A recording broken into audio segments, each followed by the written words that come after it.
saying that whether it comes to Vince having his point of view, what it's going to do, you got to get out. So it does make sense what you're saying here, because you don't want to be there if you're not happy. You just don't. But when I bring up Jon Moxley and you bring up like AEW too, because we had in Cody Rhodes like last week, and Brandy, and Brandy, and there's all that stuff about the AEW with you too, and like there's something you had said about that they had made an offer through text message. Yeah. He said that there wasn't made an offer through text message. You guys they did make an offer. You got sat down at like a coffee shop. He denied the text message. He said offer? no. He said that took place. No, he said okay. they definitely texted you. Yeah. But he said people took you out to coffee and they had conversations too. And because this thing with WWE, even you're announcing. Because when you're saying you didn't have fun is potentially one of the two things. Coming back to a place where you could have control of your character, you could do more things that make it fun, less of a traveling schedule like an AEW, right? Mm-hmm. Or working with young wrestlers and maybe being as far as being a booker and something along the lines where you can teach younger generations. Is that something that's interesting? I don't know, because there's a big part of me. I mean, talking about wrestling and me doing anything in the wrestling arena is it always feels kind of weird and uncomfortable, because there's so many variables. And the number one thing for me is I will never put myself in a position where I could be harmed ever again.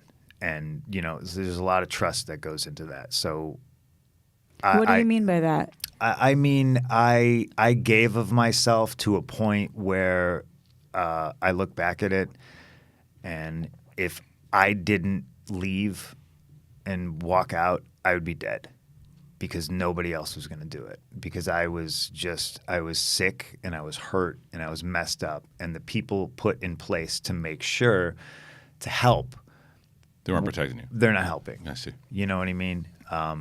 It is what it is, but I begged for time off for I don't know how long. I never got it, Well, that's notorious even back in the Ricky Steamboat days. That's notorious for that stuff. Yeah, and people tell me it's different now.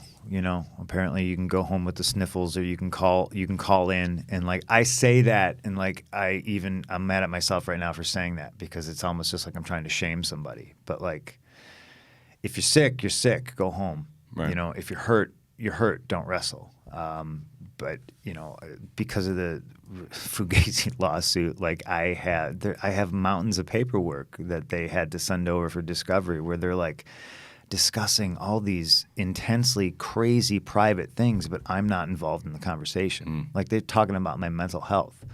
Like, oh, do you think maybe he's depressed?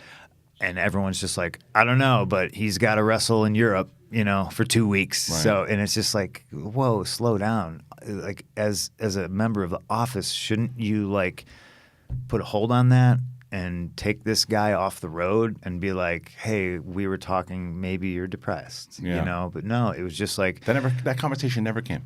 No, not with Wow. me. No, they had it internally. Right, but never came with they never mentioned it. How do to you me. know that they had it internally? Because I have the paperwork from the lawsuit from like Discovery. I got all their emails and stuff like that. Do you think too? Because this is a conversation. I mean, Jesse Ventura used to scream about this shit all the time too. Is that because of Fox? Because now this is a much bigger thing now. Like you said, $4 billion whatever dollars. Are we ever going to see a union?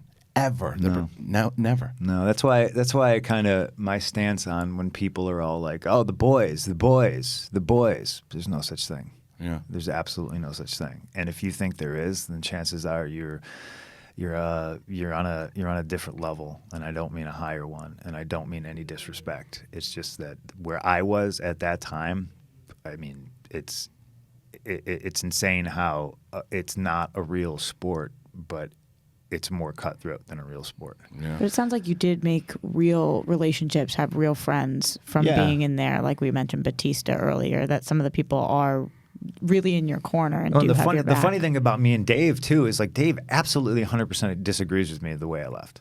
Yeah. But we're both grown ass men who Right. can talk about it instead of just throwing stones. And that's what you want from a buddy anyway. You want Yes. you want someone who's going to tell you, shit, dude, I don't think that you went about it the right way, and you go, Right. well, I disagree. Let's go get a beer or Yeah. whatever. Right. Do you still feel like you went about it the right way? I feel I went about it the way I had to go about it because nobody else was going to take me out of that situation.